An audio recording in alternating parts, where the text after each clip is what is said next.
Welcome to our pod, and by that I mean on Wednesdays we read. I'm Hannah. I'm Laura. And we are two best friends who do a deep dive into a new book series, one book at a time. Right now, we are peeking into the Greenbone Saga.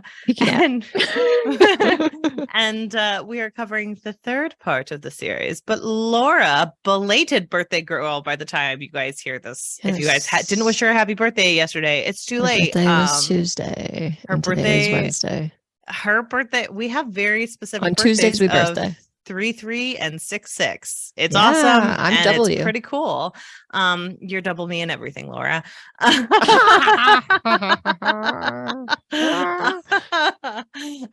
Laura, I hope your birthday was wonderful.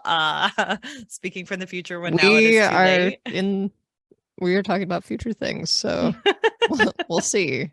And it will be the past by the time you guys hear it, because that is how podcasts work, okay? Yep. There's nothing special about it. I was trying to explain to my dad, because I think he just does not like to move on with some things, like technology-wise, but he listens to AM radio all the time. Mm-hmm. But he cannot grasp the concept of podcasts. And I have explained it to him many times. I'm just like, it's basically recorded talk radio. Yeah. Like, that's what a podcast is. And he's like, I just don't understand it though. How do you tune in? Like, you just download it. You subscribe. Your dad hasn't smashed that subscribe button where he could refresh and we're immediately in his ears. I don't know how many times I have to explain it. I also had a moment where I was watching him try to type a text message, and it was giving me such anxiety because he was doing it so slowly and then kept spelling words wrong and then deleting and then going back and typing them in right. And it was like a 1-sentence text. I should have just grabbed the phone out of his hands and been like, let me type this text message. But yeah. My dad has a similar phone to me. And recently, like, we have like Androids. And so we had a specific chat, like that was an older version. And then you have a newer version. And so like he just got a new phone and had to update to the newer version. And the way I had anxiety for him, because I was like, this newer version has been out for like a minute. It's been out for like a couple years. I've always used the newer version, and he just like would not update it. And so I'm just like, how are you going to learn this, Dad? Who's there to teach you? What's going to happen? I just don't understand. So I've done a similar thing where I have set my family all up with iPhones, and this is primarily for selfish reasons because I know how to work an iPhone. Oh, yeah. And it is easy for me to set them up, that I've got it down to just a system now that I buy certified pre-owned phones for them and set them up, and it's very easy. And also, if they call me with questions, then I don't have to worry about like trying to figure out, well, on my phone it says this. I can just say, go to settings, go to general, go to this, and they can do the exact same thing. It's so much easier. My dad he used to be remembered at the Verizon stores because he just made up stuff that he thought his phones did, and he swore it. And they were like, sir, they don't do that. And for like the longest time, you can't control the microwave with that. I'm sorry, sir. Well, for the longest time, he was like, I need an antenna in my phone. If I don't have an antenna, I don't get as good of service. And they're like, sir, we have upgraded the phones from that. Like, it's no longer necessary. And that's quite a ways back. One time he was so awful to like, and he wasn't awful on purpose, but like awful the way old people could be awful because they're so stubborn. He was so awful about this antenna that the woman was like, I will go back there and shove an antenna in there if it gets you out the door, sir. It's just like a headphone jack thing. Yeah, like you just put a little dongle on there. So yes, on Wednesdays we discuss obsolete devices, obsolete tech. But Laura, we also ask you, what are you reading, watching, and or enjoying? Whoa, enjoying. So I'm currently in the middle of smack in the middle of Happy Place by Emily Henry. Oh, what are your thoughts? I have a lot of thoughts, and granted, I haven't finished the book, so more thoughts to come. But I am torn because this book gives me mega anxiety. I do not know how to feel about this situation. The way that she handled everything makes me think that these other friends are just oblivious. I'm having a difficult time with this book. I'm sorry. I was reading it the other night and I just like stopped and I was just like sitting there and my husband asked me like, what's wrong? And I said, this book is a lot. He's like, why don't you just quit it? And I'm like, no, I refuse to quit. And usually I'm not afraid to quit, but this is one where I'm just like, why? Is it What just is the anxiety of the happening? situation, or is it like the character gives you anxiety? Both, I Or think. okay. Because I was thinking about it and I was like, I don't know. The one character doesn't bother me as much, but then the other main character just really does. And gives me When? a lot. No, she gives me Harriet. Harriet gives me a lot of anxiety. Yeah. Is it her personality? She's not my favorite of all the main characters. Yeah, I think it's her personality, maybe. I'm unsure. Well, we talked about this on text. Like, I feel like with Harriet, and it's not really happy place spoilers because A, Laura doesn't know how the book ends. B, it's a romantic. I don't know how it ends. I'm in the middle. It's a romance. So guess how it ends. Oh, they're in love. But see, like, we kind of just, I don't think we'll get into too much of spoiler territory, but you and I kind of discussed it. Like, Harriet is one of those weird characters who's like, there's nothing special about me. And then, like, often treats people like crap because she thinks they don't care about her. And it's like, yeah, but they all adore her. Right. And so at the end of the day, I'm like, okay, but like you do read a little bit of the backstory and like, again, small spoilers, but like Wynn has been in love with Harriet for like ever. And like she second does, he saw her. And she does kind of treat him like crap under the assumption that he wouldn't like her. And I'm like, okay, but then you're still treating a man who adores you like crap. Like, it's one of those things where it's like he loves her immediately, and she's like, "Well, you're just like some frat boy partier. You'd never be into my type." And so then she purposely treats him poorly, and it's like, but what? Oh, I mean, I had someone had a huge crush on me that I was unaware of, and then treated them like crap? Yes, I have. But if you end up dating that she's person, not unaware. He's very obvious about it. But also, I do think I think if we're supposed to take her POV to heart, she isn't aware of it. Like, she is completely oblivious to the fact that that's how it is. And she has like taken it to heart that he never really wanted her in the first place. And it's just a very weird thing when like all the signs seems hard to believe. And I think that's the problem. It's like, it's incredibly difficult to believe that she doesn't know what's going on. Yeah. And the miscommunication just isn't hitting the way it doesn't mesh. It does not mesh. And like, I've read all of Emily Henry's other books, and like People We Meet on Vacation has one very weird plot line that makes me like it the least. I talk about it all the time. But like in that, the reason the two friends aren't together makes sense because they've like had a long history of dating other people around each other. So they just kind of assumed like it was never going to happen.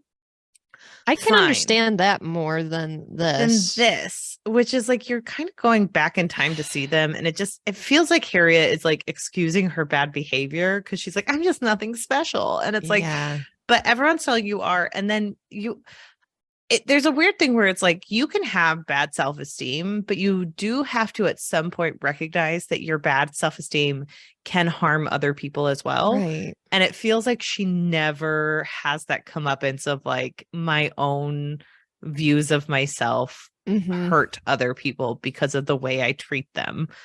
Yeah, that very much fits. And honestly, like, I've done that before. And so like, I've had bad self-esteem in the past. And I think I've used it as an excuse to like, be like, well, no one cares if I don't make it.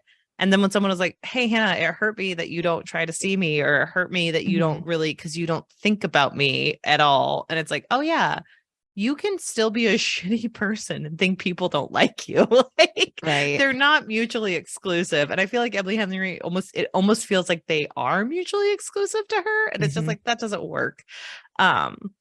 Sorry, this is your reading, watching, and enjoying. No, this very much fits. And you know the character better than me because you have finished the book. I'm still very much in this awkward phase where I'm just trying to figure out what is going on, Harriet. What are you doing? Yeah. This is one where I've been talking about Happy Place with a lot of friends, and one of my friends was like, I think the fact that I didn't binge it hurt the book. Like, if you spread this book out, I don't think I could binge it. I don't think I could do it. Your anxiety was too much. Well, like right off the bat, it's a lot for me just because of the situation that they are in. And yeah, that I think freaks me out a little bit because I have been in, not myself personally, but I know people who have been in a similar situation where they've like broken up and haven't told people yet. And it is very nerve-wracking to, be even on the outskirts of that and be like, you need to tell people, like, what the heck are you doing? There's a lot going on here. Get this out. This is making me face so many of my childhood actions because I've definitely done this to people before. Oh my gosh. My like 3-year relationship, he and I broke up frequently and just didn't tell people. So maybe this is just Hannah coming to terms. Like Happy Place is like, oh yeah, I've done that. Like, did you have like a little drone following you? And Emily Henry has a drone CEO of NetGalley is Emily Henry is a little sketch, I think. It's just everything that's giving you anxiety. I'm like, well, I've done that. And obviously I didn't know. So yeah. Well, I mean, it was because my longest, like, quote unquote longest term relationship was during law school. And law school, you're friends with all the people you're in school with. And so it's just like, it is similar to the Harriet thing of like, I don't want to make waves. I'm going through something in that community and you can't disrupt it. But... And we have to be friends at the end of this. So like, no matter what, we have to just keep the peace. And sometimes keeping the peace, it's easier to just like not say anything. So I've had friends like be like, oh my gosh, you and him should do this. And I'm like, we're not together anymore. Yikes. I'm sorry. Laura, my life would have given Laura anxiety. I don't think I could do it. Even like when I was like thinking about breaking up with people, I would get so freaked out over it that I would get very upset, and I would just like stew over those situations for a very long time. Oh my gosh. And not even that long, because once I had like decided, I was like, it's gotta be done. Gotta do it. Gotta rip off the Band-Aid. But I can't even imagine trying to like bottle that up and be like, no, we're that's amazing. We're here together at this, but we're having so much fun together. Look at us have fun. No, thank you. And I watched the movie Champions on Peacock with Woody Harrelson. Yeah, it's probably the tropiest tropey book or tropiest tropey movie. I mean, Woody Harrelson, I feel like, is in his tropiest trope era. Basically, he was a assistant basketball coach. I can't remember if it was for college or MBA, something big, and he ends up getting in trouble, and his punishment is that he has to serve like 6 weeks or something at a local community center teaching people with disabilities how to play basketball and get them through their championship, which seems like not enough time to be able to jump in as a coach. First of all, I'm going to poke some holes in this, but Laura has notes. For people who love this movie, and this movie was getting a lot of like praise, I just have one question. Why? Because it seems like it takes all of the possible tropes you can possibly have. The only thing that I thought was good about this movie was that they did hire actors who had disabilities. Well, that's good. And also the bare minimum. Exactly. Way to do the absolute bare minimum. But the rest of this movie just seemed like so. And you know what it really reminds me of? That book, When We Were Vikings, very much reminds me of some of the themes in that. But it's just so much of it is cringy, where it's like there's a person who has bad hygiene and Woody Harrelson has to trick them into taking a shower. And it's like, really? Does this have to be a thing? And then obviously he falls for the sibling, the sister of one of the people on the team, and they become a thing. And yeah, I saw that. I don't know. There's just all these stupid tropes where it's like, oh, look, they can have sex lives even though they are disabled. And what? They cussed? I can't believe that. And it's like, do you remember that awful movie of like where the guy faked being with Johnny Knoxville? Yeah. Yes. Okay. That's kind that of was like absolutely terrible. Well, yes. This one, I think, though, is moving under the guise, though, of being a good movie. Well, that's my thing. I think they're like buying pretending into it, and I just yeah, I'm bothered because it's like this has all the tropes and is doing absolutely no work to make this a good movie. People can disagree with me. Go ahead. I want to hear the arguments, but I will be very willing to argue back because I found this to be a very bad movie. And I don't think it deserves any praise. I think Woody Harrelson has a lot of money and could have done a lot better. Mm-hmm. As the lead actor, he should have put a little, I'm sure he's a producer on this. He should have put a little more money into this to make it a better movie. And it just didn't happen.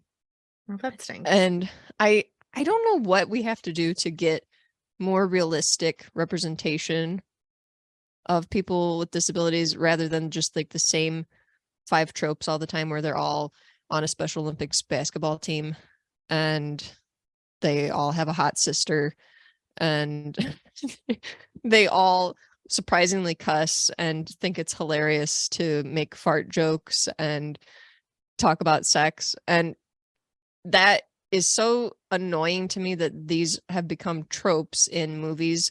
And this is how we have excellent quote unquote representation of people with developmental disabilities. This is bothersome to me. I'm not a fan. Not a fan. Well, I think like, I don't know. It's the discussion of allowing other people to be involved who need to be involved. So like stop having Hollywood people make these stories and be like, I really believe in this one particular story that like that doesn't have any involvement of like people who have mental disabilities, like on the writing staff, even like there are certain things where there are people. I mean, it would not be that hard to get some people with developmental disabilities involved or social workers or anyone, honestly, that has a clue. Like, right. Oh, how about we just remake that stupid Johnny Knoxville movie, but we don't have somebody pretend to be disabled. And it's like, no. It just doesn't make sense to me. Yeah, I think that there's a lot of like we have to write a story that empowers people instead of just like writing about people existing. Well, and that's the other thing too. Why do we put this kind of weight on the shoulders of people with disabilities where it's like they have to be a beacon of hope for us? And it's like, how about we cut the crap and we don't always have to be inspired by people who have disabilities? Like, how about they can just be normal people?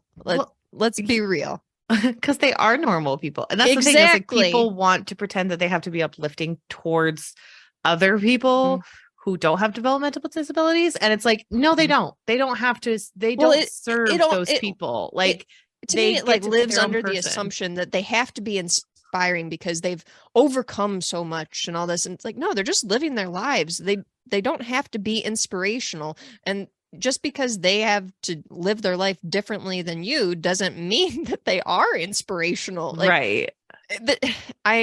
It's almost inspiration porn is what I would describe it as. And it bothers me so much. So much.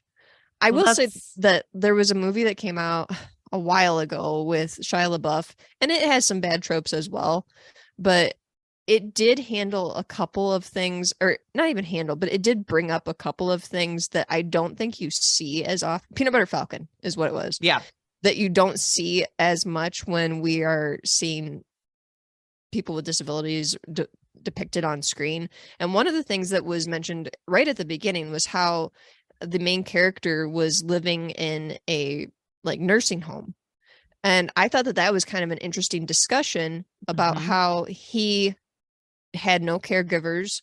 So he was on state aid and everything, and Medicaid, obviously. And he ended up living at a nursing home. And a lot of the movie was him trying to get away from there and everything. But I thought that was actually a unique thing to bring into the movie that you never really get in other things, where it's always, they've got the hot sister that's taking care of them, so don't worry, things are fine. Or the group home where they all joke about how they like to have sex all the time. It's like, come on. Yeah. Let's be more realistic. Cut the crap with these stupid tropes. Maybe I should be hired by Woody Harrelson to help him come up with a better movie. He can pay for it because he owes us after making me watch that movie. Yeah. I don't know. I have a special connection to this topic. And so whenever I see a movie that's being praised for handling things well, I want to check it out. So that's why I did watch it. But again, I was disappointed.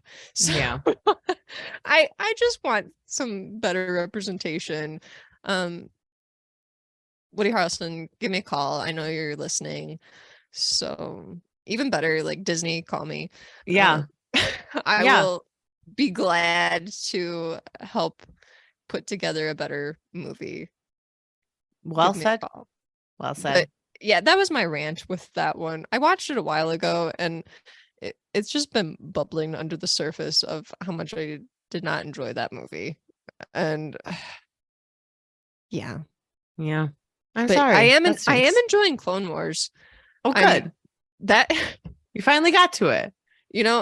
Well, I've been watching it slowly, but that show, I've mentioned before that I didn't realize like how much there is like a foundation in that show for the rest of the extended Star Wars universe. But I kind of started out like a little cynical, like, oh, this is just like a stupid cartoon from the early 2000s. But yeah, now that I'm farther in, I'm like, dang it, they're getting me. I'm I'm a fan. I get the hype. Dang it. I really get it. And yeah, it is an enjoyable show. So it's, to me though, it's still not one that I like binge. I'll just watch like an episode here or there just because it still is more geared towards kids, I think. And it's a little bit hard for me to sit down and like binge all of it. And there's so many episodes too, but it's very enjoyable. And they do a good job with these Star Wars shows. I have to admit, and the animated ones have been really surprising me. So good. Kudos. I like it. Hannah, what have you been reading and watching? So for reading, let's talk about books that made us deeply uncomfortable because also too close to Hannah's personality. These romances are hitting different, but I read Astrid Parker Doesn't Fail by Ashley Herring Blake. And I almost had to put it down because it was giving me so much anxiety. Really? So this is the second book in the Bright Falls trilogy. The first one is Delilah Green Doesn't Care. This is about Delilah Green's stepsister, Astrid Parker, who in the first book is like getting engaged and kind of has the perfect life. And like at the end of the book, like kind of takes a turn, doesn't get married, spoiler alert, she has her own romance afterwards and she's not with the same person. So it's not a spoiler. Shock. But so she's kind of like taken a turn from the first book where, she had to break off an engagement. Her mother's validation means a lot to her. And so she's kind of fighting to like attain it again. We find out in the first book that their mother is kind of withholding. So this is like the first time Astrid's kind of stepped away from the mother's like overbearingness. And so in this book, she's supposed to be like helping do the interior design for one of the inns in Bright Falls. And she kind of starts butting heads with the inn's like owner's granddaughter, who like wants to keep the inn like as it was, and like make sure you're representing like history. And Astrid's supposed to be very much like a Hallmark movie, yeah, where it's very like, I'm Hallmark resistant to change, and she's like, but I come from the city and we need to do this. Yeah, except Astrid doesn't come from the city. She comes from the area, but she's still like she designs everything in very millennial ways, so of she's like lots of white, lots I of grew sleek. up here, but I'm went away for a while and now I'm back. So like the thing is parts of this book, just as someone who just came from a job where I felt like I was doing a bad job all the time, in this book, Astrid like doesn't this is so hard to put into words. So when she starts doing the designs of the work, like the granddaughter is like, this, you're like ruining the history. You're doing this, you're doing this. And I would have been okay with that. Cause like, I didn't really like Astrid as a character. I was like, fine, Astrid needs to grow and like learn how to play along with stuff. The thing that bothered me was in this book, everyone else asked Astrid to design it this way. Like they were like, we want a modern look at this. And then the granddaughter's kind of being a brat towards Astrid. So why and I'm like, they fighting on this? Yeah. So like, because she disagrees with not only Astrid, but her like brother and grandmother's like request of Astrid to do this. And I'm like, okay, but like at the same time, Astrid's doing exactly what she was supposed to do. And so it made me deeply uncomfortable to watch this woman like yell at a stranger about how she's ruining the house. Yeah. When like, and like some of her actions, I was like, this is just making me really uncomfortable. Like Astrid's just doing her job. And then like everyone pretty much tells her she's bad at it because she was doing exactly what she was asked to do. Also, that's weird. I don't know that much about the job of interior design, but like, I feel like interior design work isn't usually like, here, you want to add these like, it felt like she was doing way too much of like architectural choices and stuff. Like, I feel like interior design is more like, let's set up things this way. But she's like picking color swatches and doing like all the work. And I'm like, she's not going to be picking out like marble countertops, is she? I don't know that much about interior design. You could tell me if I'm wrong, but it felt like she was doing a lot of the work. There might be more creative choices. I've watched a little HGTV. They do make some creative choices there. They don't just like kind of gut the place, and they do sometimes set it up a little, but yeah. But she was like in a design app, like putting in layouts, putting in this. And I'm like, I don't know if she'd be doing all this. I don't know much about interior design either, but it also, you and I had talked about this previously with romance jobs. This seems like one of those romance book jobs where it's like, this is a made up job that nobody ever really gets because it's impossible to get. So, and like the thing was I felt really bad for Astrid, and I felt deeply uncomfortable because of my recent history with jobs and like feeling like I was doing a bad job and doing exactly what I was asked to, but always failing at it. Sure. And that made me uncomfortable. But the thing is, like, didn't even like Astrid that much. Like, she's kind of a brat in the beginning of the book. And so I was like, why do I feel deeply uncomfortable for this person I barely like? Because you're like, I don't like you, but I feel for you. Yeah. I'm like, I know this is about what's happening to you because I don't even like you that much. Like, I adored the other love interest. She was adorable. She was sweet. But like the way she was acting, I was like, you're making me deeply uncomfortable because I really like you. And what you're doing is not okay. Like, take it down 3 notches. You're just mean in this part. So oh my gosh. I had so many feelings about it. That's amazing though. I love that that's the thing where it's like, you don't even like her, but I didn't. I just wanted it to not be happening. I was so awesome. Uncomfortable. But yeah, so I read that book and felt upset about it. And then I also read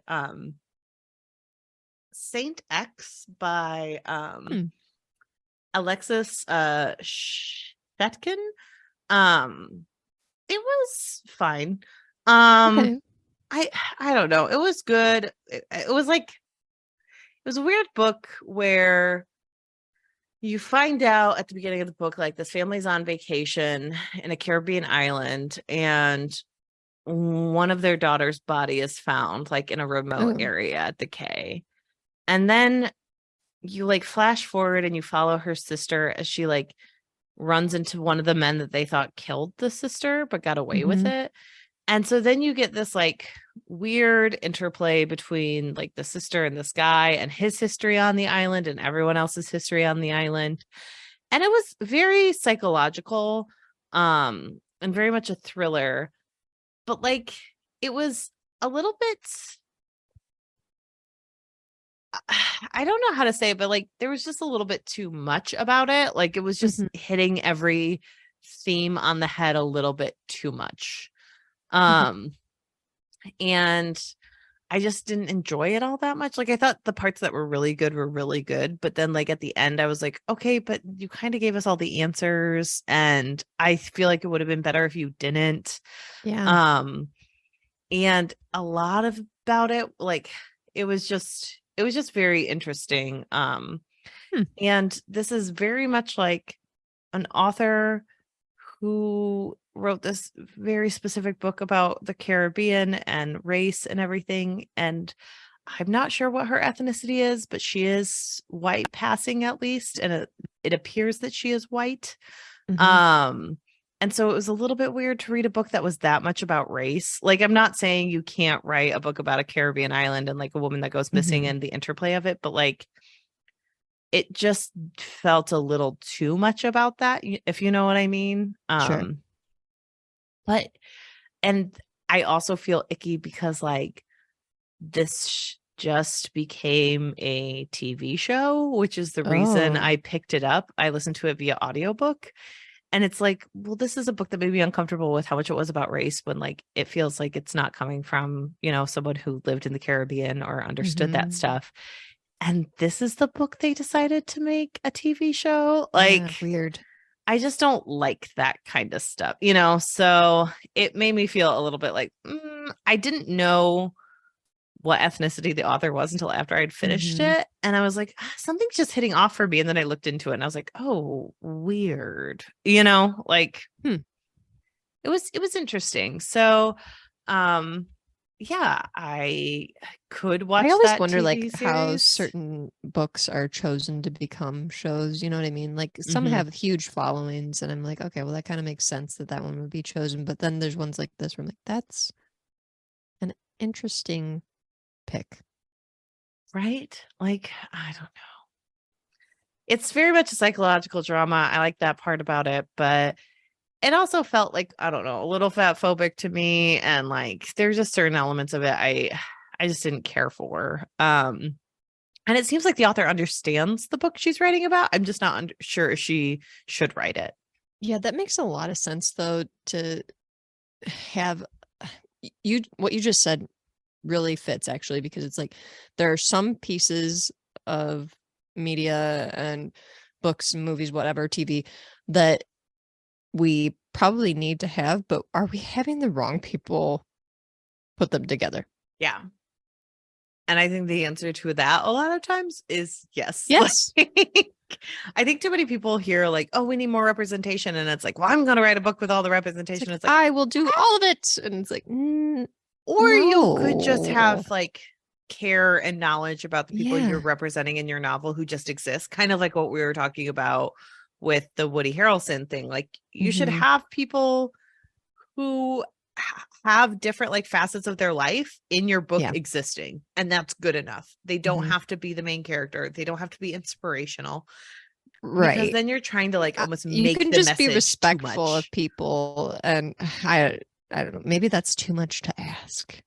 Just want respect shown to different groups of people, and want to see them get the wrong message about that. Yeah, they're like, oh, we need this. No, we don't. Yeah. So that was the other book I read, and then for I'm starting to watch season 3 of Ted Lasso. Okay, I've heard a lot about that. Is this the last one? It's the final season. I started watching it. Why were they only doing 3 seasons? I think it was just like one of those where they were like, we only had so much to say. We didn't want to continue on. And honestly, like I watched the first couple of episodes. It's not hitting the way it used to hit. I just feel all types of feelings about Ted Lasso. Like I adored the first season, and then the second season was a really interesting like inverse of it. And then this third season feels almost like they're trying too much to like prove that like it's almost like they're trying to prove that Ted Lasso's way is the best way, even though we also learned some of the detrimental sides of him. And it's like, okay, but you need to like fill in the space. And I'm hoping they do that with the third season, but I haven't seen it yet, Okay. So I feel lots of types of way, but I had to look up if two characters ended up together because I couldn't stop watching it till I knew. And so I did have to spoil that for myself for my own mental health. So I know small spoilers, but I don't know how it ends full stop. So can I just ask, like, I think I know the answer, but in terms of like spoilers, how comfortable do you feel when it comes to like certain pieces of TV or books when it comes to spoilers? Like, do you feel totally fine just looking up a spoiler? A lot of times in the most recent years, I've gotten way more into reading spoilers, just because my anxiety has been kind of on the fritz lately. So I almost need to know what's happening because like I get so unsettled while I'm watching it, like waiting, that I either have to binge it to see, or like I sit there and I'm like aching over it for days. But I'm trying to reteach myself how to not look at spoilers. So like with Ted Lasso, I did look that up because I knew I wasn't going to stop watching until I figured it out. And that would have meant like watching 8 episodes of a 43-minute show. It was impossible. I started at like 7:00 at night and needed to go to bed. And so I was like, I'm going to look it up. It's totally fine. But I purposely didn't read anything else. Like I was like, I'm not going to read anything else about this. I don't want to know.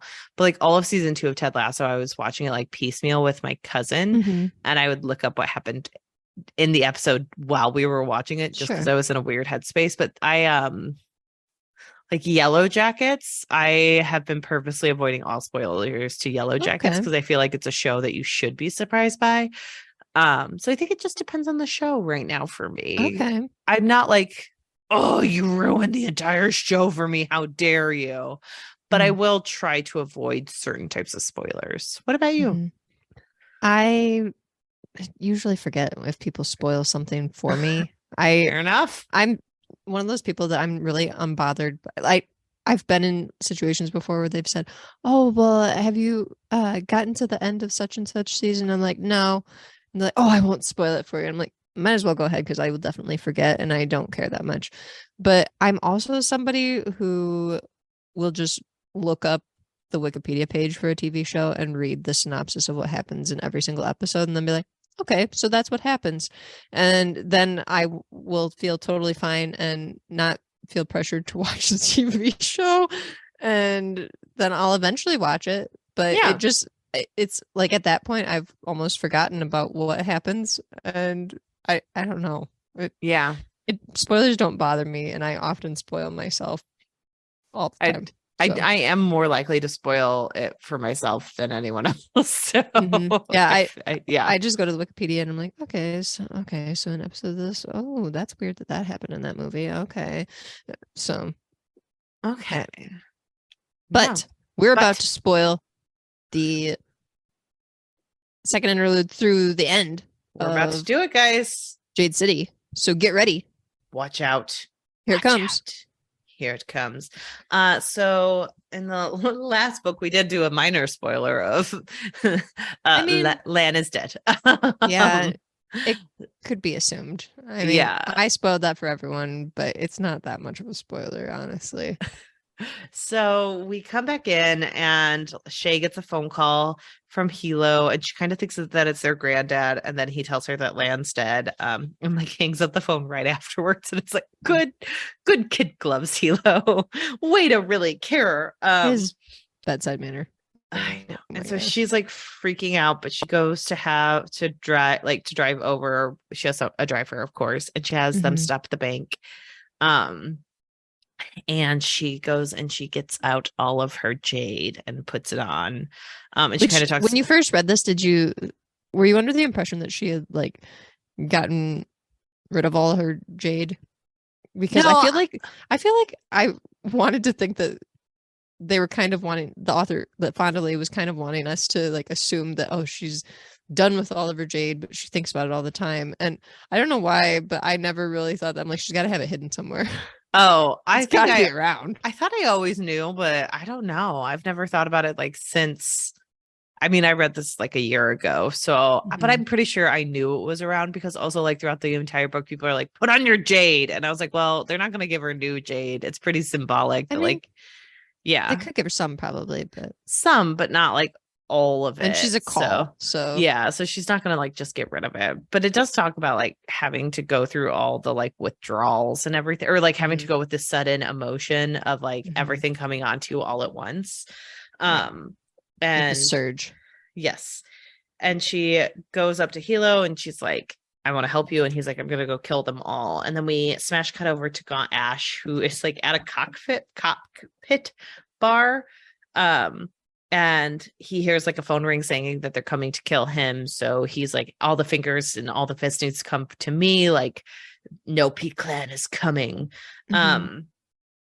And he like considers how he's going to like have to call the pillar, but he's like, no, I'll deal with Hilo myself. I can deal with this family. And he's very much like underestimating them fully.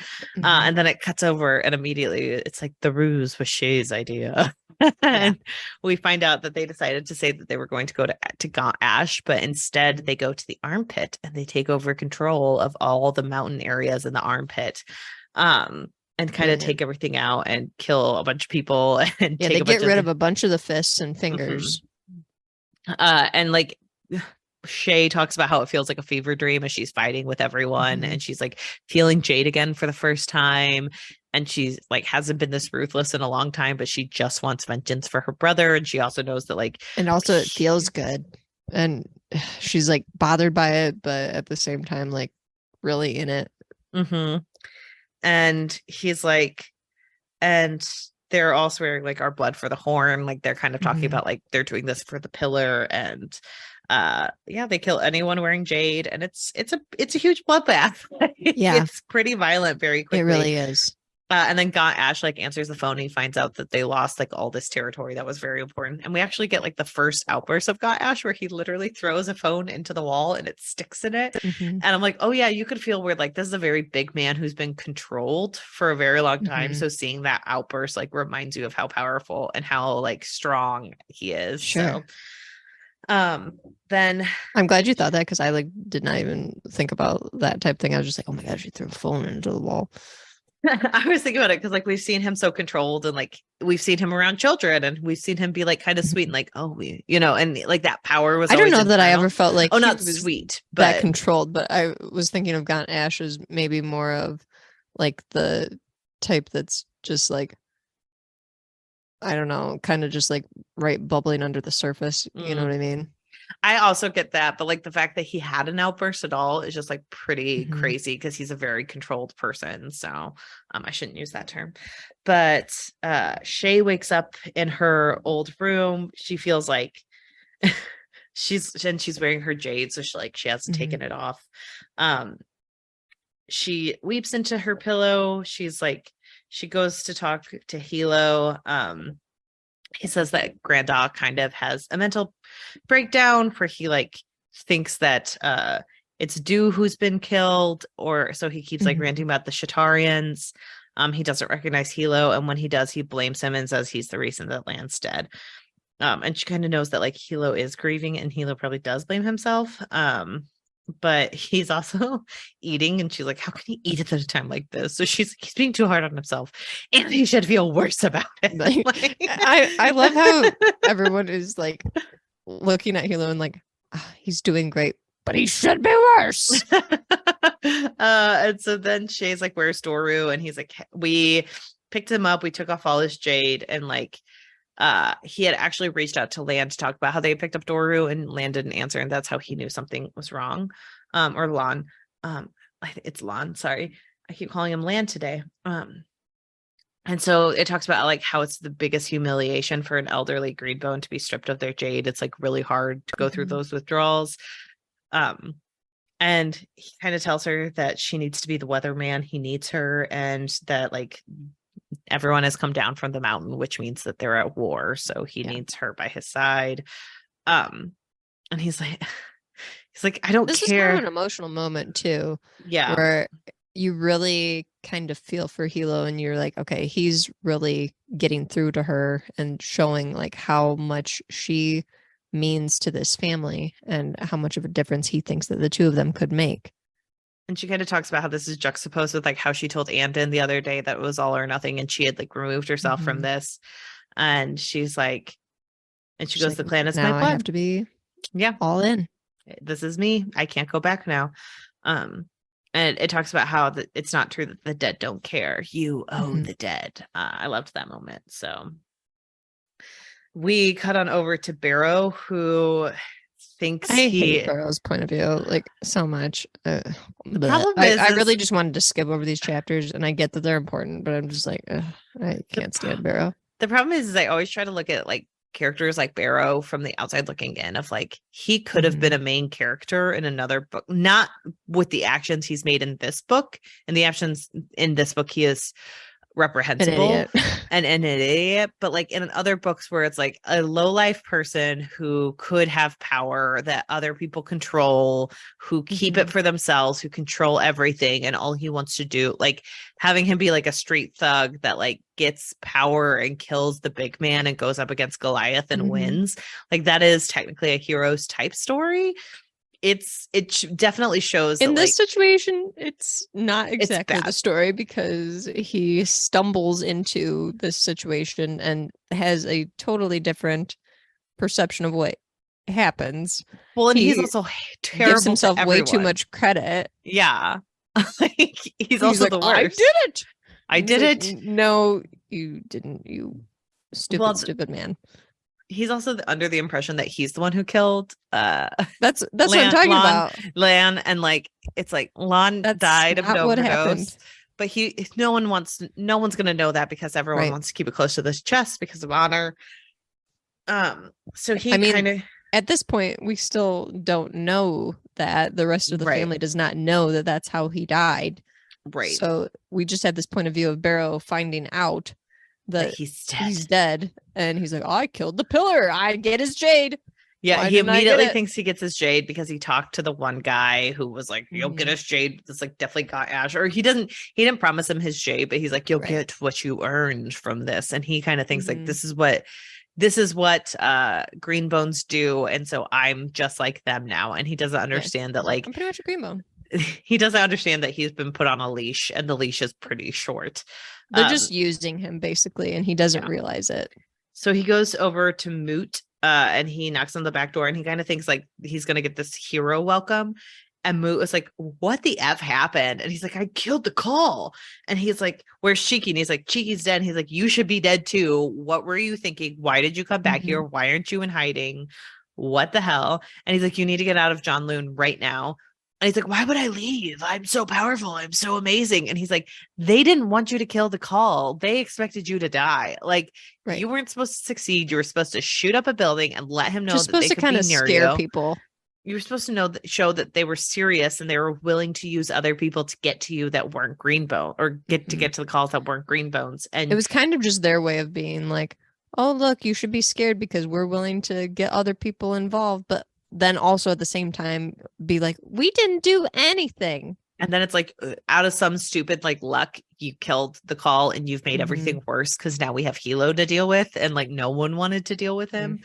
And he's like, what? This is ridiculous. Like, how dare you? And Barrow thinks like he's earned his due, and he hasn't. No one likes him. And Moot like shoves him out a back door, and he's like, where are you pushing me? And he's like, listen, I'm not going to kill you because you seem to be blessed by the gods, because you've like survived a couple of things you shouldn't have been able to survive. But like, I'm not going to help you from here on out. You're on your own. And he sees like all these boxes in this like little crawl space that Moot put him down. And he's like, I wonder what's in there. And it's like, foreshadowing. That's what's in there. And so at Lan's funeral, Hilo is excited. Like he's satisfied that it's not raining, because like that's usually bad luck. It talks about how he hasn't like killed Doru yet because it would bring shame upon their family, and it would bring bad luck to Lan's death. I would say they don't want to take away from his funeral. Yeah, they want his funeral to be the biggest thing. And but it also talks about like how much of a political circus this is, because like Hilo has to watch for like which person is going to his granddad first, which person is coming to him, showing that they like, recognize who he's respects the pillar. Me, who doesn't, who thinks that my grandpa is in charge, even though he is an old man that is terrible. But he also talks about like how his granda is like blubbering a lot, and he's like, this is actually good for me because they'll see that he's weak and they have to come to me. His mother is like very much mourning because Lon was her favorite, and he like Hilo knows that he's the least favorite among all the family members. And this book is interesting because he kind of goes on later in the book to be like, I love everyone so much. Why does no one love me back? And it's like, for reasons, I feel so Hilo, but many emotions though when you get that type of point of view from Hilo, where he has those moments where he's like, I recognize that I am the least loved out of my siblings. I recognize that people in my family do not care for me. They don't like me. But then at the same time, you see all these other people who just respect and adore Hilo for who he is. And it's like, I think that that's kind of what you're supposed to see, that even though his family maybe doesn't think of him as the greatest thing ever, he has such a strong community that he has built, but also respect. And I don't know, community gives him bad ideas, because like Wen comes up to him and he's like, I need to earn their respect through this way and this way and this way. And she's like, those people are useless to you. It's wartime. Nobody cares during wartime. And they like, none of the people around him seem to understand that there has been progress from the last war, and you can't pretend like it's the same thing as what it was before. It's also a great example though of the people surround him being very insecure, and the people around him that are advising him are also extremely insecure, because their entire lives they've been they've been treated as less than because of the way that they were born or their family's name. And so they kind of have that bitterness as well. And so then they're working off of this bitterness and advising him on what to do with things, and it doesn't bode well. It doesn't bode well, especially with the fact that like Hilo also doesn't know how to play politics the way Lon did, where like he just uses his most trusted people, and he doesn't seem to understand that like, hey, if you are the pillar of an entire clan, you have to spread the wealth a little. You can't just like the best people. It's not a popularity contest. Like, it is something where you have to nod your head towards the right people and make sure that you're making certain people happy. And like Hilo doesn't have that in him at all. He's like, if I like a person and I respect them, they're the closest to me. Right. And it's then like people should respect them immediately. And it's like, that's not how the world works. Right. It's also interesting too, because Hilo does not have that sense of politics like you were saying, but at the same time it's interesting to me that he's not very political, right? At least good at it, because when he has to communicate with people in the clan like that are lower, you know, and assuade them and stuff like that, he does so well at it that it's shocking that he's not better at handling some of these negotiations and things than he is, because he does so well with situations like grief and comforting people and kind of getting them quote unquote back on his side when they were doubtful, that it's like, why are you not better? Why are you so bad at this job? Like, you should be better at some of these other things, because there is a little overlap here, but it's just interesting that you have like just cut off from that one section of your I don't know. But so like in this, we find out he's made the Make brothers the horn and like first fist for right now. He ends up making one of them his pillarmen, and like making the pillarman job a little bit more aggressive. It's a little different now, because it's basically like they're a hitman. Yeah. And Shay is a weatherman. And then it talks about like his talented teenage cousin all standing there with his fiance, who's also a Mike, which we do find out in this book, the history of the Mikes, where like their mother was a No Peak clan member who ran over to the Mountain Clan, married, had 2 boys, and then somehow the Mountain Clan killed her husband, and she had to come back over, and she was pregnant, and everyone assumed that her daughter, Wen, was through an affair, and like that's kind of how her husband died, was through some of the issues that like bubbled up during that. And that's why Wen is a stone eye. And that's why she looks different than her brothers. And people who can touch who can't be green bones, they're bad luck. So like Wen is kind of looked down upon. So he's surrounded himself by like people who are looked down upon among members and of that's the what I was getting community. at earlier when I was like, he is very willing to just like bring in these people that have had like bad things surrounding them, because he wants people to respect them because they're good at what they do, and that's just. But they've grown up with this sense of bitterness because people have treated them differently because of their family and that's also like, unfortunately, he's like definitely talking about like that. He's describing himself like he likes people who are closest to him, you know. Sure. And so Hilo like Andon comes up to try to talk to Hilo and tells him about the SN1. And he's on Shine. I tried to tell you, but you weren't around. And Hilo like reacts really, really badly. And he's like, don't ever say that again. Well, I don't know that it's like badly, but it's like, what the heck? Why would you react like that? Is the way that I took it, where it was just like, that was an interesting reaction. I mean, I kind of just like, shut up. Why would you say that? And I mean, I knew that it was just like, oh, he knew about it. He's hiding it, and he doesn't want anyone to talk about it, and he doesn't want this to happen at the funeral. Yeah, I mean, I knew it too, but it's just, I don't think the saying he reacted badly is the right way to say it, because it's just he knew what was going on. Oh, I meant he like reacted badly, like from Andon's perspective, where Andon like gets scared because his cousins never reacted that way towards him, and like he's like he like shuts down because Andon really needs someone to be there for him, and like Hilo is kind of like, you will never mention that again, and it almost feels so interesting, like how insecure each of the characters is in a different way, because Andon really just kind of needs like that comforter in other people, and it's not always there for him. Right. And so Hilo kind of sees his grandfather mourning, and he has a lot of feelings about it that are very complicated.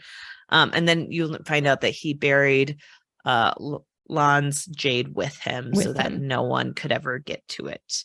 So Shay goes to visit Doru. We find out he's still in the Weatherman's house. He is terrible. The worst. And then in this next moment, I am so disgusted. So he's just like he's going through Jade withdrawal, and he's kind of like, how did you ever do this? And she was like, well, I'm a young woman. And he's like, yeah, I did it when I was young once, but it's so much worse now. And like, it's so unfortunate that this had to happen to me. And she's kind of like, why did you do it? Why did you betray the family? And he's like, I didn't betray the family. I just did what I thought was best for the clan, which was my job. So like, I get to do whatever I want to do as long as it benefits the clan. As long as I think that it will benefit the clan, it's fine. And it's like, yeah, but that's not your job. And she's like, you were supposed to be Lan's weatherman. And he's like, nope, I was the weatherman of your grandfather, and I did exactly what he needed. And like, he wanted one united front. And so I was doing it so that Lan would immediately understand later in life that like, this was the point of no return. And I made sure that I was keeping your side of things still powerful by like putting our money where the mountain wasn't looking. And so we could have our own network and keep our own power within this. And he kind of talks about how like Lan was never supposed to die. He was totally fine with Hilo dying. Yeah. He's like, he wasn't the target. It was Hilo. Yeah. You're like, this is disgusting. Well, and he was just like, well, Hilo was ruining the mountain's plans. Like every time I gave them something, he would take it back. And like, he was just working against us. And so she also kind of talks about how disgusting he is, and he pretty much like ignores it. And she knows that like Hilo hasn't given the orders to kill him yet. And so she makes him promise that he will keep her grandfather company. And we also find Shay could not be more stupid in this moment. So she's like, you get to spend time with him, keep him happy, but like, you know, don't do anything stupid. And if you do, we'll kill you. The love that she has for her grandfather is astounding to me, because she's like, this moment, it's like, your grandfather is terrible. He's terrible. Awful. And you are still doing things that you're like, I think this will help him. And it's like, no, this is a terrible man that does not need to be given a second chance here, to, even if it is going to possibly help your grandfather, who is also terrible. Shay, what are you thinking? I don't know.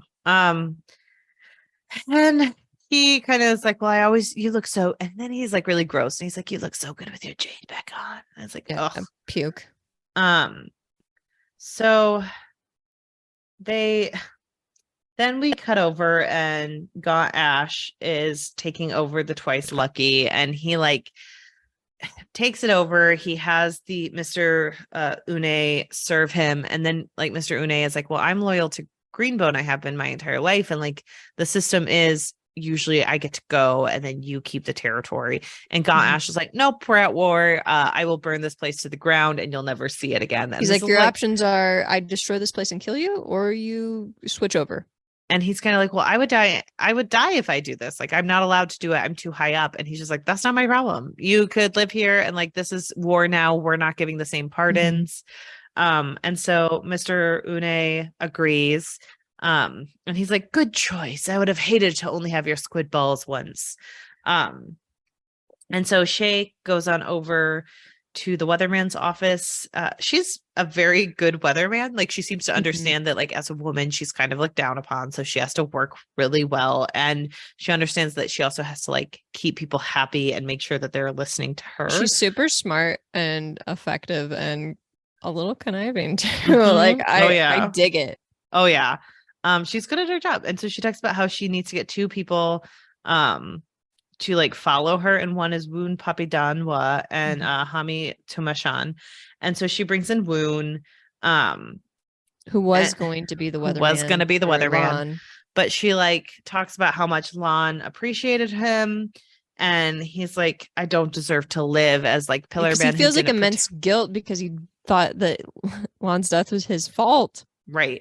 And he was like, I shouldn't have left him alone. It's terrible that I did this. Like, how could I? And she's like, no, he would have forgiven you. He understood. He left. He made his choices too, you know? And she's like, well, I know that you could have become the weatherman, and like Hilo has named me to his side. So like, I like you working for me. And she's like, I'd like you to be my right hand. And he's like, okay, that's what Lon would have wanted me to do.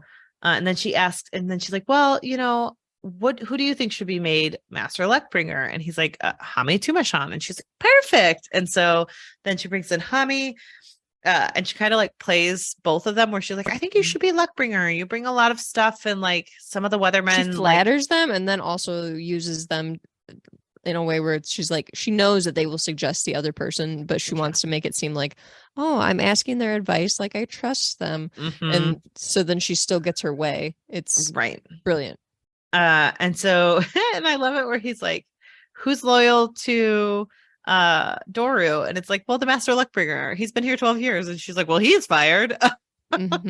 And she like, you find out that not a lot of them were loyal to Doru. They didn't think he was working in the best interest of the family. So that's helpful. And so she like says that she's creating a right-hand position to like kind of help her and be her chief of staff. And she's like, who should I do that? And he's like, Woon. And she's like, perfect. You guys did exactly what I wanted. And it makes them feel like I listened to them. Perfect. Right into my hand. And so it talks about how she has to like tear apart the office immediately because she can't stand the thought of Doru being in this place. Don't blame you. Yeah.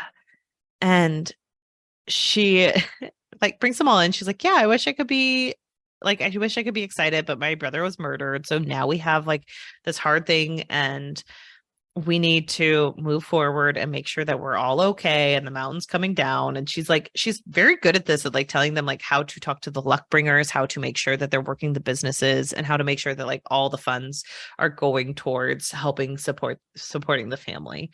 And so she is working really hard. She gets a call from the Minister of Tourism, who's like, there's war going on. People don't want to visit us. Where's the weatherman? And she's like, well, I'm the weatherman now.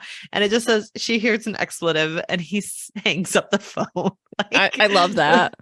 And so she's like, well, I guess that's going to be that. And so down with the patriarchy.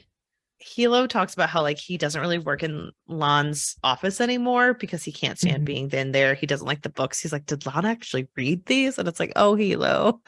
Oh, sweet summer child. You have so much to learn. And so he's talking to the mics, and he finds out about like Mr. Une and the Twice Lucky, and he's like, well, that'll happen. He does seem to understand like lantern men need to survive, which I was surprised. I thought it would be more of a reaction of he's dead to me, right? He'll pay for this. Hilo does seem like Hilo is surprisingly very in touch with the quote unquote regular people, right? And so he also like talks about how Tar is a lot more volatile, and Hilo is trying to work back from that, where he's like, we can't be as volatile. I can't be as volatile as I once was. And it talks about how Wen is now living at the at the Horns home because she can live with her brother now. And he's upset because Ken, like, he's looking to him for answers, and he's like, you're the Horn, like, you're do in it charge. I picked you for this. Do it. It's your job. I have enough to worry about. Right. And it talks about like how they're his family, and it's like, dude, yeah, that's hard, you know. And he tells Tar that he's going to be his pillarman, and Tar is upset because he sees this as a demotion. Yeah, he thinks it's like a slam to him, like, what? I'm so sorry you are doing this to me. And he's like, no, listen up, this is a new position because you are going to basically be an assassin. Well, and it's also like, it's frustrating because it shows how little he was at like showing why all the other positions were important other than his position, because these men cannot see the forest for the trees. They're like, we're at war, we need to fight, and only fighting is good, only fighting could be like what we need to do. And so that is unfortunate. And so he asks Ken to like pick a first fist, and he picks one. But again, they're very similar to Hilo, where they just pick men that they like. Yeah. And so Shay comes in and she's frustrated, and she's like, you have to meet with the Royal Council. You're not like talking to them. That is part of your job. And he's like, well, we're at war. I'm not good at this. They should just be supporting us. And she's like, yeah, that's not how it works. You need them. They're literally a governing body of the rest of the people. Like, you need to play nice. And he kind of talks about how like Ken needs his help with the like figuring things out, and she's like, then he shouldn't be Horn. Like, he's ill-equipped. Not for this position then if he can't figure it out. And she's like, he's unimaginative. He's an unimaginative soldier. Like, what are you doing? And so he keeps getting angry with her because like, she makes a point too, because it's one of those things where it's like, just because he's a fierce warrior does not mean that he's all like, just somebody being a fierce warrior doesn't make them a good general. You know what I mean? Well, and this show's like, they're still pretty young. Like, they're both 20-year-olds running a clan. So like, there are moments when he's like, she always needles me like this. It's on purpose. When she's like, I'm just doing my job. Yeah. And then there are moments when like, she is needling him and she is trying to get him upset. So like, it's hard to see the two different things. And it talks about like how much he's feeling like all the dead soldiers and all of his fists dying around him. Yeah, it's like tearing him apart because he is so connected to quote unquote little people, the more common people, the people that he's leading. You know, he's got such a deep connection with them. Right. And she kind of talks about how like fists and fingers who will do what you tell them to, but like politicians aren't. Like, they do not care. They go with money and influence. And if you're not going to play games with them, you're going to lose, and then you're going to lack all of support. Them are not all of them are loyal to No Peak. Right. And so he's like frustrated. And she's like, also, they might decide to give Jade over to other foreign countries if they feel like it. So like, you can't just sit there not doing anything. And he's like, fine, I'll meet with the Chancellor and the Royal Council. What am I supposed to say to them? And she's like, come on. Like, she's like, what will it take for us to win the war? And so he's like still thinking about all the people who are coming down and fighting. And she's like, you can't just do this. You need to think about more, because he's just like, well, once the academy has graduates. And she's like, come on, Hilo. And so he admits that he never wanted to pay attention to this. And she's like, well, you have to now. So he asks if Gerald broke up with her.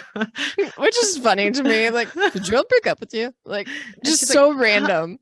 She's like, oh my God. And she's like, the feeling was mutual, but it was definitely him. And he's like, yeah, you and Lon never knew how to let go of stuff. Like, you just cradled it. And like, you were so aggressive about everything, you couldn't fail. So you were going to fail at a relationship because you wouldn't know when it was supposed to be done. Which I felt that so deeply. I was like holding on when he was talking about holding on to things until you're just like past the point where it's like you should have just quit. Yep. And he offers to kill Gerald. She's like, I can kill my own ex-boyfriends. So then we find out that Andon is going through his pre-trials. He's building momentum. He goes through them pretty well. But he doesn't seem to care at all. He's probably very, very depressed. He hasn't been eating very much. And like everyone's like, wow, you're going through this like it doesn't even matter. And he's and like, then it doesn't. He remembers when Lon came once to like hand out awards and say a few words at the end.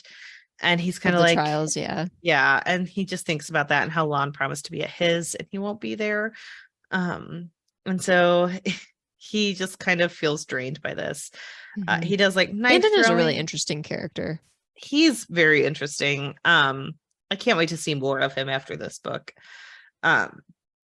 And it talks about how he has the strongest ability in channeling, which is just using the force of Jade to like channel into another being and like kind of crush its soul almost. Which they practice with mice at the academy because it's too dangerous for them to practice with actual anything people. Else. Yeah. And he can just basically like wave his hands over this box and kill all these mice in no time at all. And it's like kind of terrifying to him, right? Even, but the other people are just amazed by it, like, oh wow, you're so amazing, powerful, you're so good. And so he kind of like I'm a freak.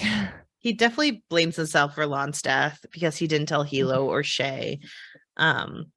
And he like talks about how like Lon was ambushed and he knows that if he was at his full power, he would have been able to stop them and not on SN1. So he just feels a lot of different ways about this. And so he does get first in class, but on the way back, he hears Lot, one of his like co-students, talk about how the calls are fooling themselves. They think like fingers are coming out of the academy because everyone wants to be a finger during peacetime when they can just like fuck around, screw but around, not when they actually have not to when there's die, stakes. Not when you actually have to go to war. And like Anna gets fed up and he like calls him out on how weak he's being and how awful he's being. And he's like, I'm sick of you talking shit all the time. And he's like, any coward more concerned with saving his own skin than defending the clan in time of war doesn't deserve Jade. And like Lot is super mad about this because he like kind of feels that, and he's like, have I offended you, Emery? And it talks about how like he enunciates the fact that Andon doesn't have Andon has a foreign name. Yeah. And he's like, I didn't realize it bothered you. And he's like kind of pointing out that Andon is like one of the Call family. And he's like, you can't tell us how to talk until after we give oaths. And Andon's like, yeah, but like we're 8th years, like people are looking up to us, like what are you doing? And so they almost get into a fist fight, and then Hilo steps in and he kind of like alleviates the situation. He talks to Lot about his father and about how his father is like helpful towards the clan and all this stuff. And so then everyone kind of disperses, and Hilo talks about how Andon like kind of failed because he didn't bring Lot in. He made a Lot feel smaller than his father, who's like kind of a terrible person. And he despises his father. So he's like, you made this situation possibly worse, and now I have to recover from this when I need people the most. And Anna's like, you're right, I'm so sorry. And Hilo's like, don't look at me like that. Like I've just like I'm disappointed in you. Like, I just want you to learn. It's fine. You're first in class. It's a good thing. And you're going to be a strong fist soon. And so Andon like feels a lot, and he has a lot of complexities about graduating and finally getting Jade and all this stuff. And he also got a new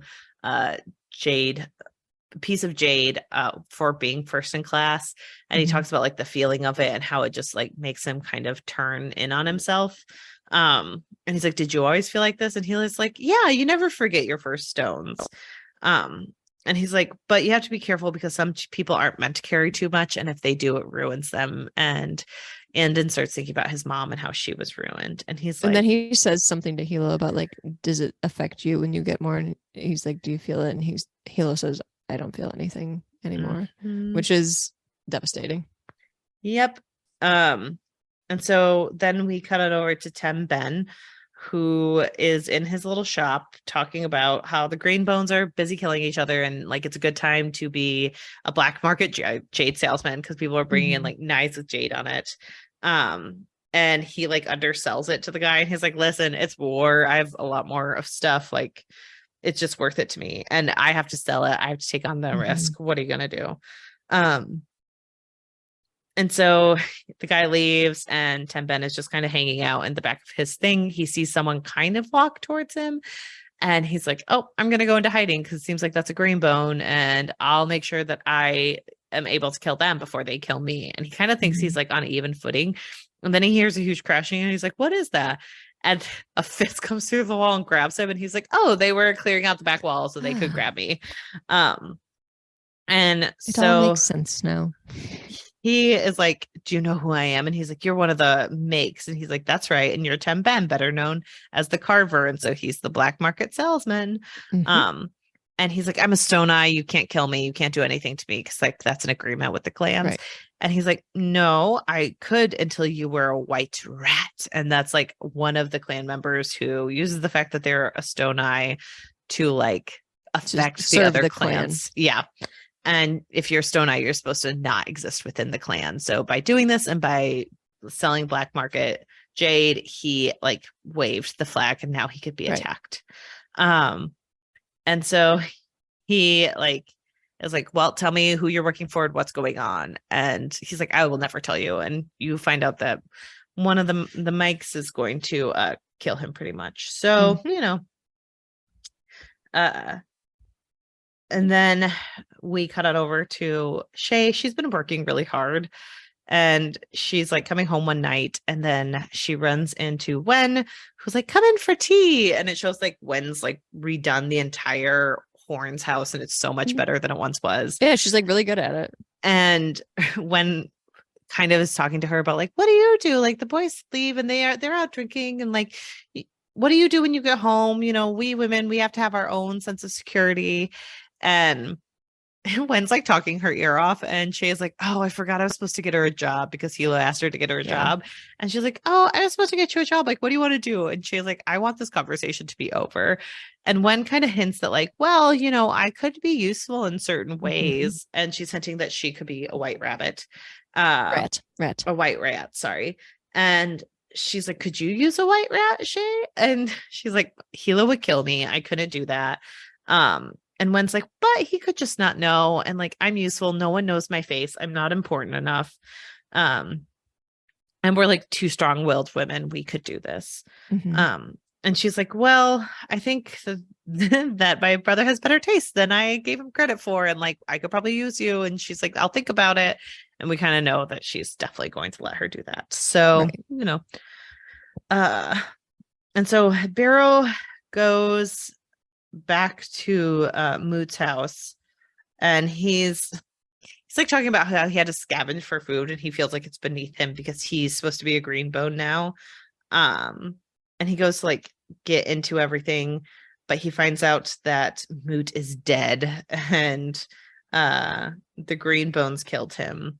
And so he goes in and he's looking through everything, and he finds a lifetime supply of SN1, and he's very excited about it.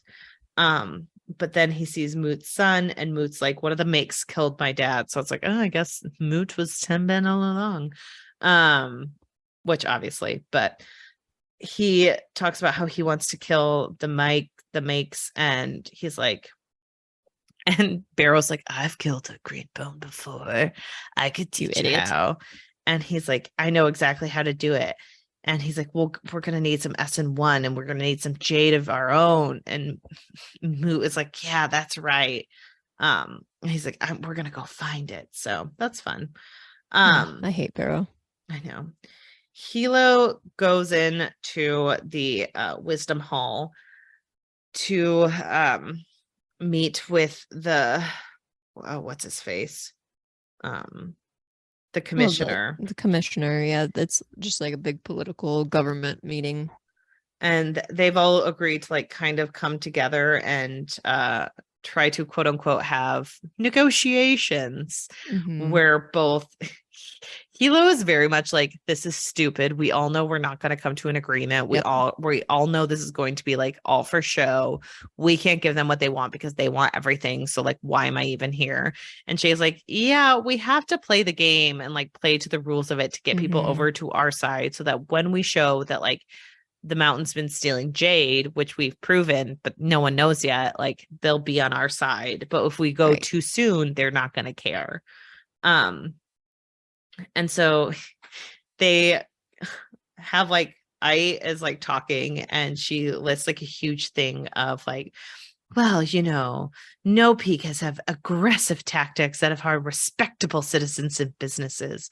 And she's like, this has just been too much. And we are just lowly mountain people who are trying to do our business.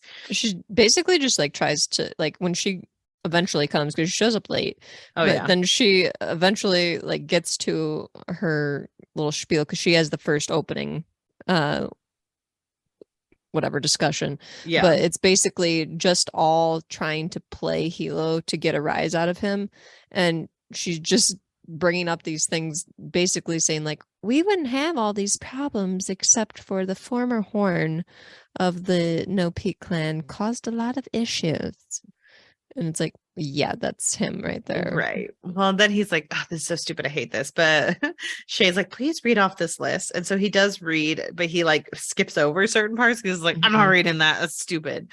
And so he requires like No Peak's opening demands is a withdrawal from the dock, surrender of the armpit, cessation of S1 production, and consent to being subject to an outside inspection of financial records and Jade inventories.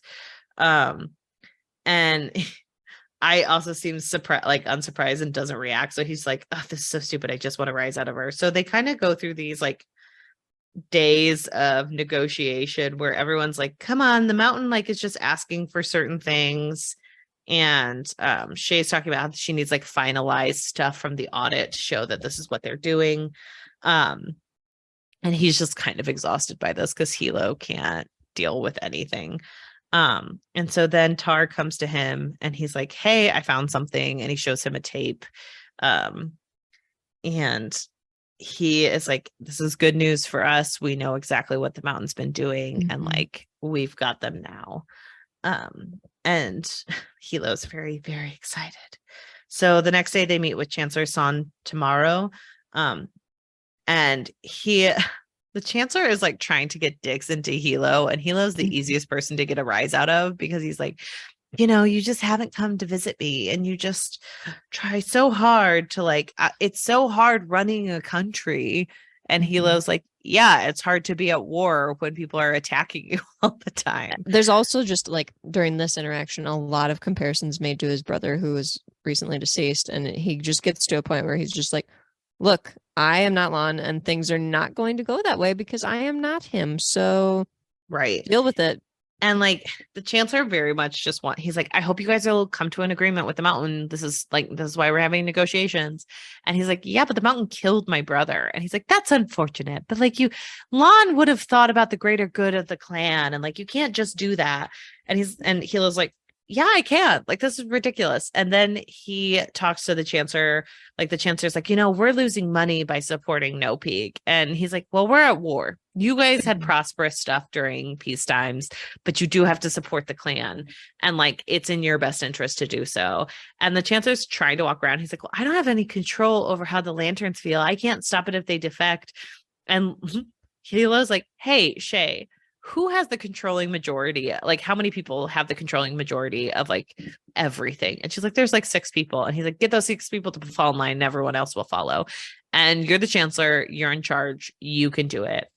And the Chancellor's like very much trying to hedge his bets and be like, well, we're in power, we're doing this. And he's like, no, you'll die if the mountain comes in. It's in your best interest to save us, and I'm not going to pretend otherwise because you've been too entwined with No Peak for too long. So they will come after you if we lose. So get your people in line, and I'll make sure that we keep our people in control. And this is where like it's like, wow, Hilo is pretty effective with this guy because he's like, I know how to get people where they need to be when I need it. And so he knows that the chancellor is resentful, but will fall in line. So they go. Shay's like pissed because he didn't have the kid glove she wanted him to. And he's like, don't worry about it. It went fine. It went exactly where I want. And so then he like enters into the negotiation room. He's acting like all high and mighty. And you can tell it's like, oh, great. He's like definitely Hiloing out. This is my perfect time to like look like the best of all the people. Right. I'm gonna look better. And so Aitmata brings up that she needs reparations for the way No Peak has been acting. And he starts laughing. They've destroyed so many things. And he starts like laughing at her in the most, like, I imagine he's the worst actor in the world. And he's like, and everyone's like, what is up with this guy? He's acting so weird. And so he calls Aitmata a jade thief, which is the worst thing you can call someone. And this actually does get a rise out of her. He can see it. They can sense it in her aura. And she's like, well, Kaljen has no respect for these proceedings. And he's like, don't talk to them. You talk to me right now. And it's like, oh, Hilo, you 28-year-old man who thinks that's a good line. And he's like, you're a liar. You're a thief. You've been taking jade above quota from the mines all year. And she can hear Shay being like, we weren't supposed to do this for 2 more days. What are you doing?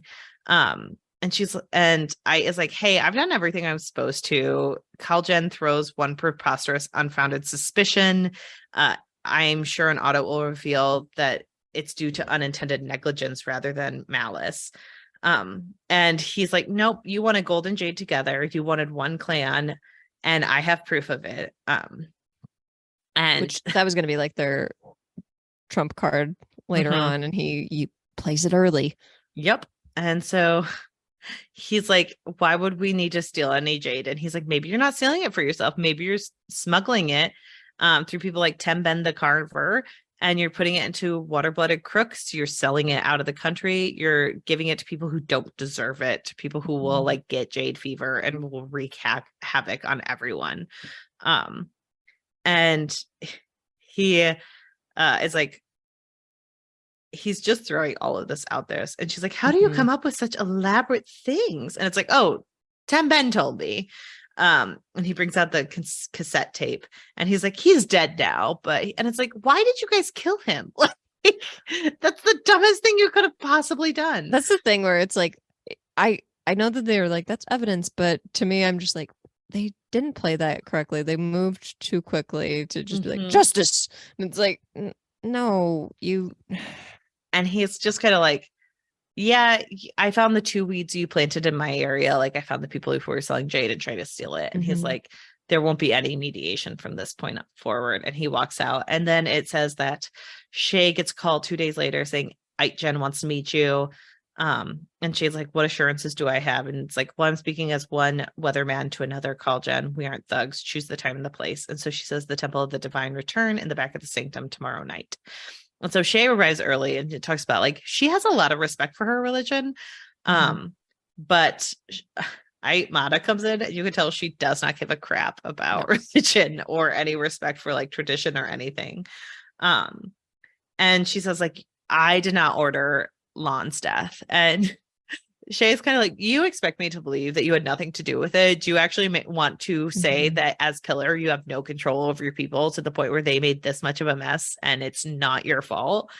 And she's like, well, I didn't intend for him to die. I did approve of like a scare tactic to try to assure him that the only way we could ever move forward is together. And she's like, I am responsible for his death. Things didn't go as I intended. And she was like, well, you always meant to kill Hilo. And she's like, yes, I did. And Shay is like, this is so strange. It's just like, she wonders what would have happened if Hilo had died and not Lon. But she kind of knows that like Lon probably would have fallen into line the way they wanted him to. Right. And she's like, well, this is probably better because I don't know. Yeah. Well, and she kind of thinks like, Lon would do it because he would know it's best for the clan, but also is it best for the clan if it means that it's just one under the mountain and the mountain gets to decide everything, gets to control everything. And it's kind of like, I think we should have an alliance. You should agree to do this with me.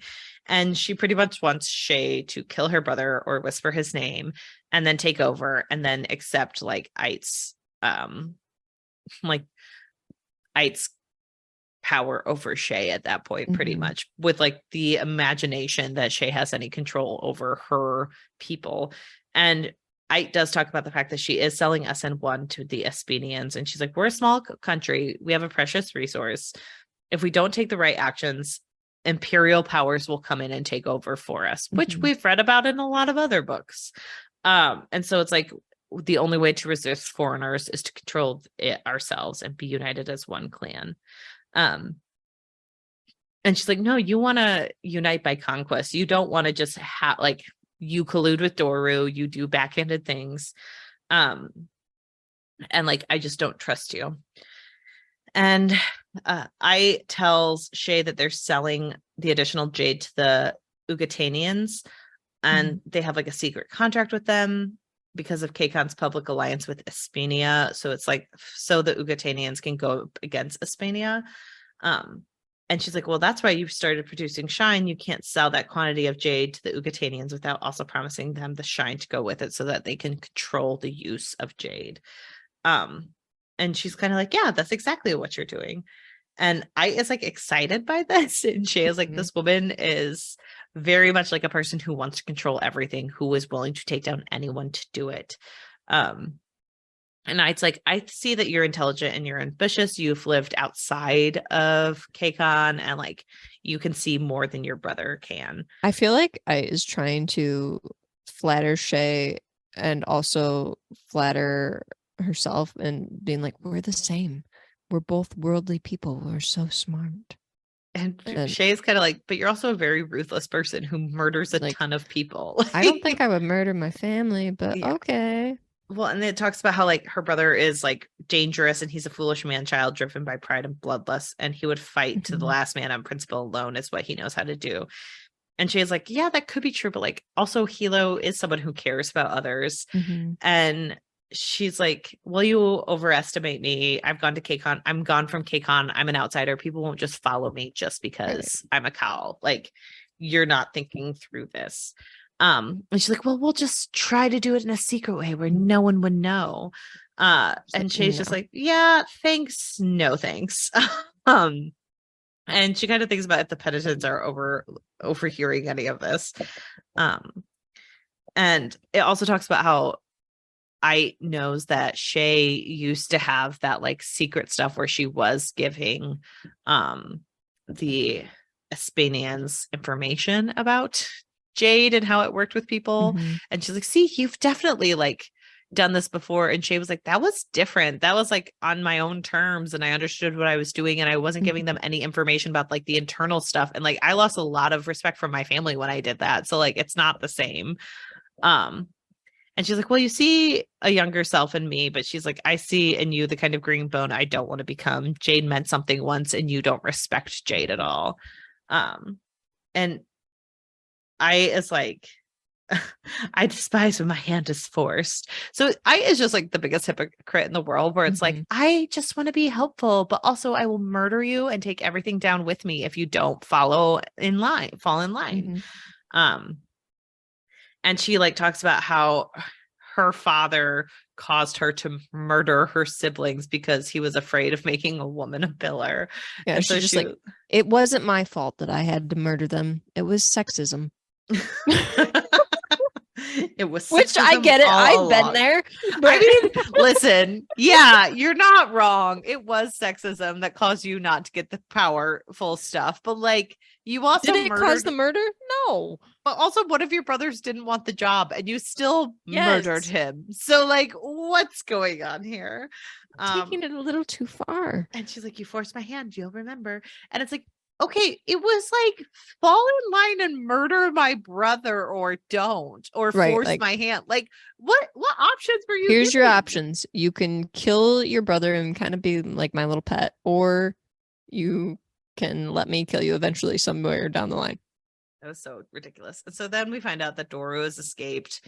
Their grandfather gave him his jade so he could escape. And they go to their grandfather, and he's kind of just like, you took away his jade. And like, the grandfather Like, technically how dare you? That's so disrespectful to do that. Like, what are you?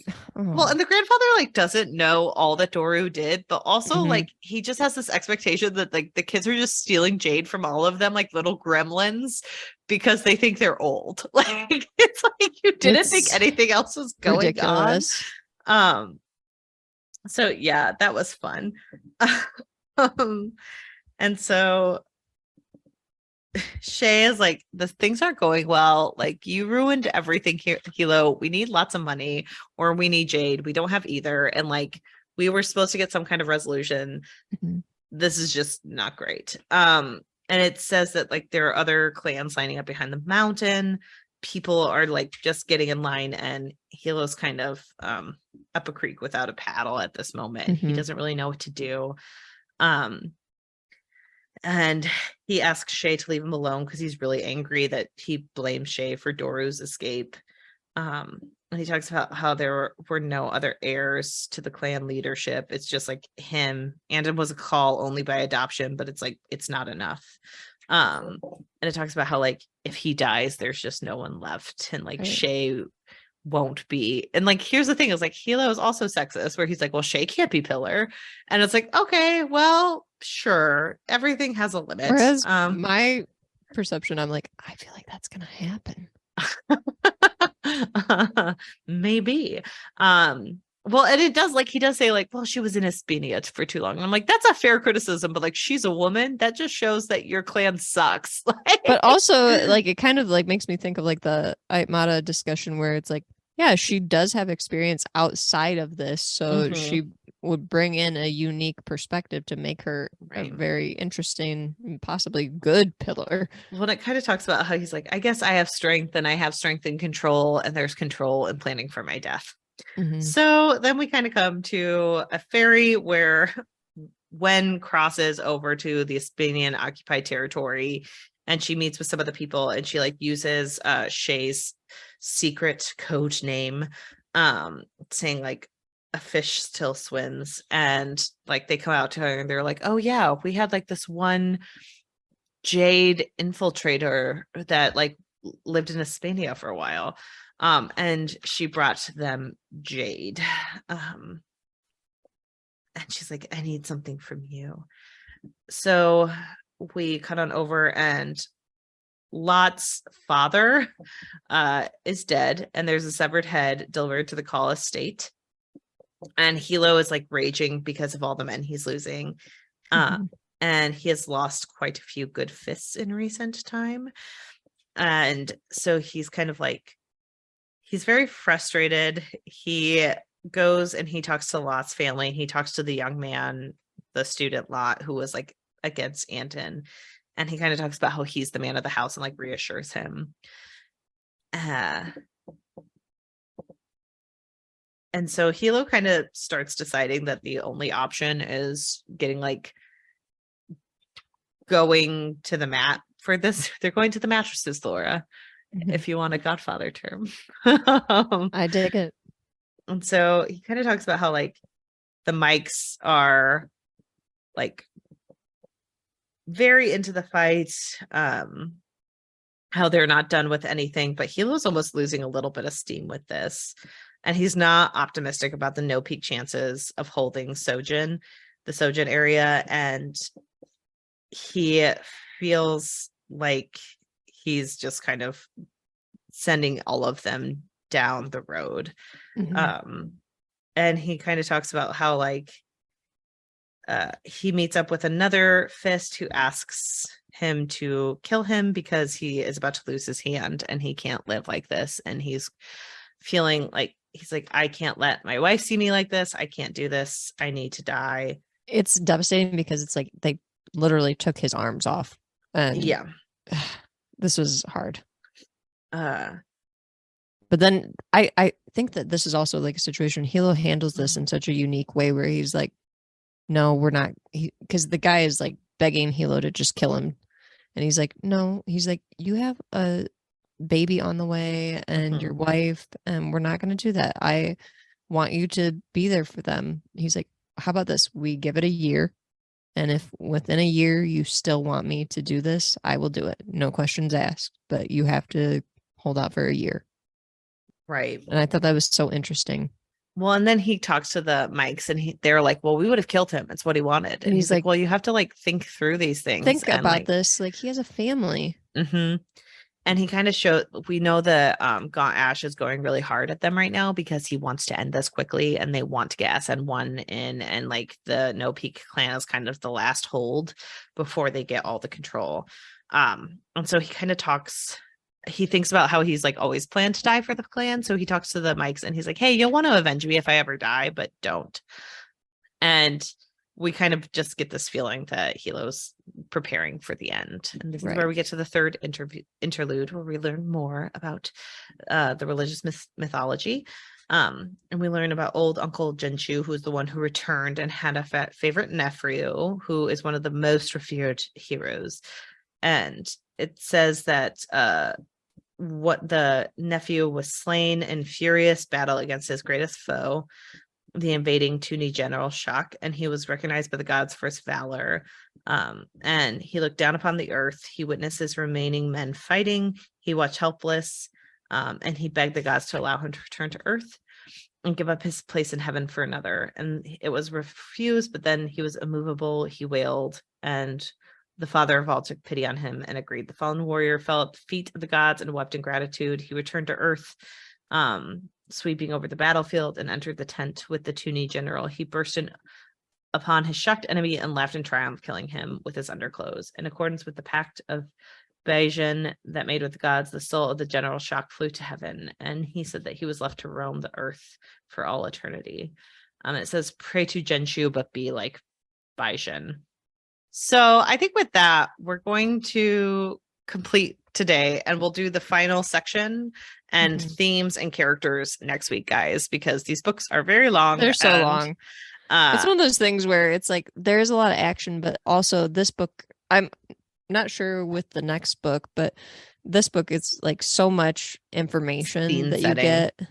Yeah. So, and obviously there's like a lot of characters developing and changing roles and everything through here. So we're getting a lot of different. So literally we've gone 444 pages. It's like 50 pages left. So I don't think we will need a long time in the next episode to do the plot, but we'll do a quick discussion of that and then plots and themes, which we also talked about today. So I think we did go off on some tangents. So. Yeah. So we're going to leave it there, but guys, I hope you're enjoying this book. I am. Yes. I can't wait to finish up our conversation of Jade City next week. Please follow along with us then. And please rate, review, and subscribe. Rating, reviewing, and subscribing. Just like it really helps us out, guys. You can subscribe. You can rate on Spotify now, so make sure you're rating there. Do it there, Apple Podcasts, like both of the places.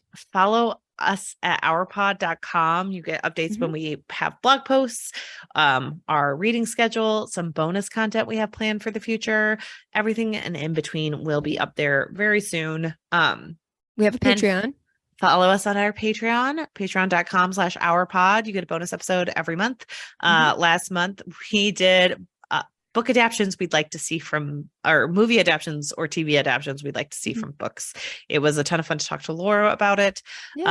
And also follow us on Twitter and Instagram and, all the places at Our Pod, OWWR Pod. We appreciate everyone listening in. And thanks so much for sharing. Like, it means a lot. Like, I know.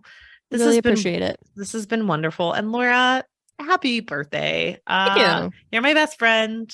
I love you so much. Your birthday gift is going to be a day late. Okay. My birthday gift is this podcast. I will listen to it on Wednesday. On Wednesdays, we receive gifts for our birthday. On Wednesdays, we birthday. All right. Bye, everyone. Bye.